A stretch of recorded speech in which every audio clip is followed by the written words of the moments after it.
मैं जब बाबा साहब अंबेडकर को कोट करता हूं तो मैं ये मानता हूं कि ये मैं एक अधिकार के रूप में कोट नहीं कर रहा हूं, मैं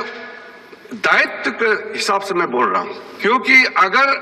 बाबा साहब अंबेडकर का वो स्पिरिट संविधान में नहीं होते तो मैं भी आज इस महान सदन में कभी भी नहीं होते। मैं एक ऐसे क्षेत्र से आया हूं, मैंने एरोप्लेन पहले देखा है, गाड़ी बाद में देखा है, क्योंकि मैं सांसद बनने के बाद ही गाड़ी का रास्ता बनाना शुरू हुआ। हमारा प्रदेश में कई गांव में 7-7, 8-8 दिन हम लोग पैदल चलते थे। और जब मैं आदरणीय प्रधानमंत्री जी ने मुझे उस जगह में बैठने का मौका दिया जिस पद पर बाबा साहब भीमराव अंबेडकर बैठे थे, जब मैं इस देश का कानून मंत्री बना, मैंने सबसे पहले उस कानून मंत्री के पद में बैठने से पहले ये समझने का कोशिश किया कि बाबा साहब अंबेडकर क्या चाहते थे, क्या क्या चीज और उसके सोच मन में था जो नहीं कर पाए, और उसने अपना कार्य पूरा करने से पहले क्या क्या चीज उन्होंने आरंभ किया। वो सुबह मैं कानून मंत्री के पद पर जाने से पहले सबसे पहले मेरा मन में यह आया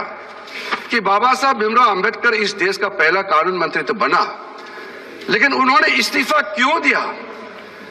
इसका चर्चा लोगों के सामने में अक्सर नहीं होते हैं। जब कोई इंसान किसी पद से इस्तीफा देते हैं उसका बड़ा कारण होता है, वो भी बाबा साहब भीमराव अंबेडकर जैसे जिन्होंने महान संविधान का रचना किया। इसको हम आर्किटेक्ट ऑफ इंडियन कॉन्स्टिट्यूशन के नाम से जाने जाते हैं, और इतने कम समय में कानून मंत्री के पद से क्यों इस्तीफा दिया। तो मैंने ढूंढ करके वो पत्र जो बाबा साहब भीमराव अंबेडकर ने पंडित नेहरू जी को लिखा, जो प्रधानमंत्री थे, उस पत्र को मैंने पढ़ा है।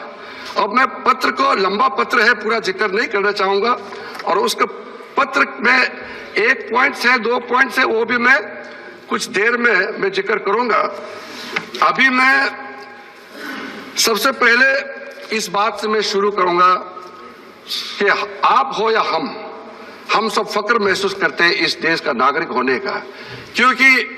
हमारा देश का संविधान दुनिया का सबसे बड़ा संविधान ही नहीं, दुनिया का सबसे खूबसूरत संविधान भी